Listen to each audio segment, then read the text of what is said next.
O ladrão conversando com o outro. Faz barulho não, senão o padre vai escutar a gente e vai chamar a polícia. O outro falou, não, pode deixar que comigo aqui o negócio é quieto. Aí tá os dois se arrastando ali no forro da igreja. De repente o cara espirrou, ó.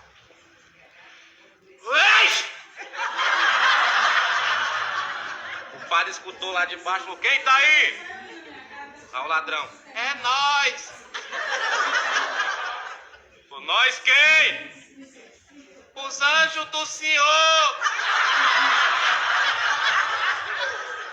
Ou então, se vocês são anjos, que saiam voando para que eu possa acreditar. Aí o ladrão falou, nós não pode. Aí o padre, por quê? Nós é fiotão ainda.